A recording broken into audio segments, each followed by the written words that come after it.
ओम श्री तत्सत ब्रह्माणे नमः। श्री बृहदारण्यक उपनिषद श्री शंकराचार्य भाष्य प्रथम अध्याय चतुर्थ ब्राह्मण ग्रंथ संबंध।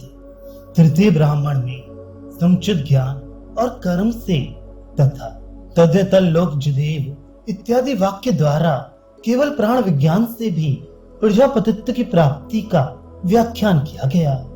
अब उनके फलभूत प्रजापति की जगत की उत्पत्ति, स्थिति और संहार में स्वतंत्र रूप विभूति का वर्णन करके वैदिक ज्ञान और कर्म के फलोत्कृष्ट का वर्णन करना है।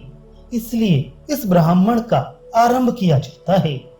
उस फलोत्कर्ष के वर्णन से ही उसके सामर्थ्य के कारण कर्म कांड विहित ज्ञान और कर्म की स्तुति हो जाएगी। कहना तो यह है कि ज्ञान और कर्म का सभी फल संसार ही है, क्योंकि इसका भय और अरति आदि से युक्त होना सुना गया है।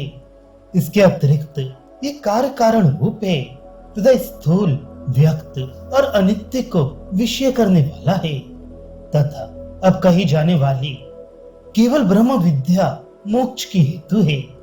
इस आगामी विषय का प्रदर्शन करने के लिए भी ये कथन है, जिस कारण तृषाहीन की जल पीने में प्रवृत्ति नहीं होती, उसी प्रकार जो साध्य साधन आदि भेद रूप सांसारिक विषय से विरक्त नहीं है, उसका आत्मा के एकत्व ज्ञान रूप विषय में अधिकार नहीं है।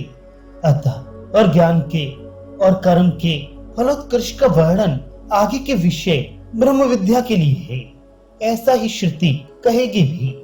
ये इसका प्राप्तव्य है, यह पुत्र से अधिक प्रिय है इत्यादि।